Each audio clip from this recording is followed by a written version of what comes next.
ngayon, iba na naman yung binabanatan ng mga taga-mainstream media at saka ng mga taong inggit sa mga Duterte.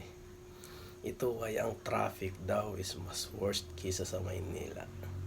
So, yung mga taga Davao, paki-video po sa mga time na rush hour kung ano ba talaga yung sitwasyon dyan sa Davao, kung umuusad ba yung mga sasakyan or how many hours kayo bago makarating sa inyong mga tahanan or how many kilometers. So paki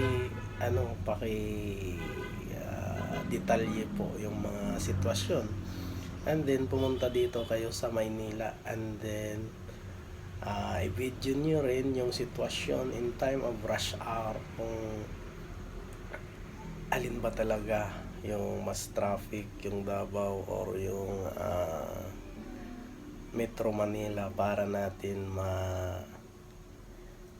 masabi talaga kung sino yung pinaka worst, mapaumaga man o gabi. So kindly po paki detailed yung mga sitwasyon, kasi ito ngayon yung ginagamit nila para masira yung mga Duterte, na parang sinasabi nila na mismanagement yung ginagawa ng mga Duterte sa Davao. Kumbaga, hindi lang to para sa Davao, is para din masira for nationwide, kasi nga di ba magi-election, so meron pong mga kandidato po, si dating Presidente Duterte at saka ang kanyang mga katunggaling partido naman, kaalyado ng kasalukuyang administrasyon. Hindi ko lang alam kung siya yung presidente yung kasalukuyang administrasyon, kasi nga nakikita natin na bawat ahensya ng gobyerno, kahit sa sarili niya, hindi niya maipaliwanag kung ano yung kanyang simpatya sa isang tanong na kailangan sagutin ng point to point, which is marami munang mga aiiuu bago ito masabi, tapos hindi pa direct to the point, at hindi niya nasasagot kung ano ba talaga yung katanungan na meron ang isang taga mainstream media, di ba? So diyan natin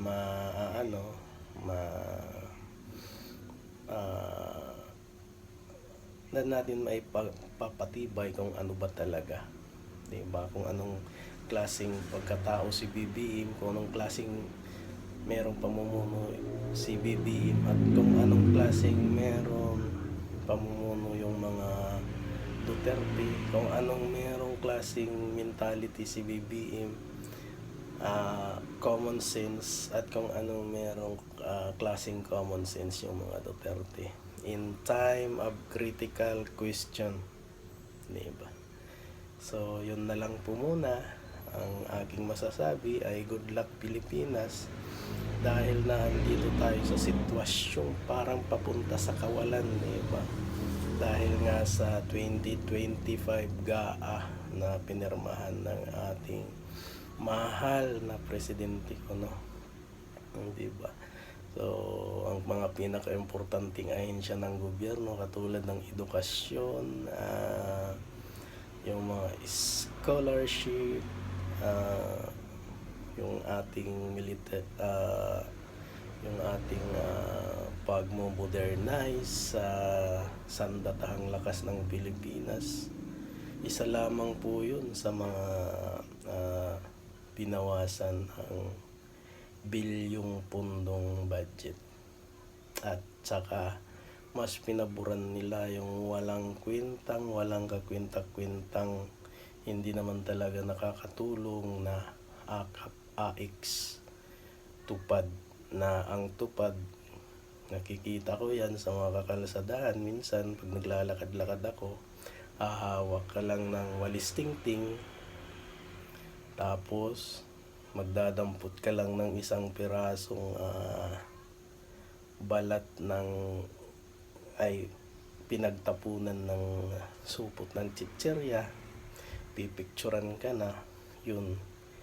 may tupad ka na. Hindi ko lang alam kung magkano yung bigayan dyan, kung eksakto nilang naibibigay yung tamang halaga or else baka ito ay akin lamang obserbasyon, baka 100 lamang instead na magkano yung isang araw nun is 600 kung minimum wage ang ating pag-uusapan, nasa 645. So ayan mga kababayan, so dyan tayo i-conclude natin yung mga sitwasyon, hindi lang yung basta-basta tayong magpapauto sa mga kagaguhan na ginagawa ng mga politiko na yun. So, maraming salamat po.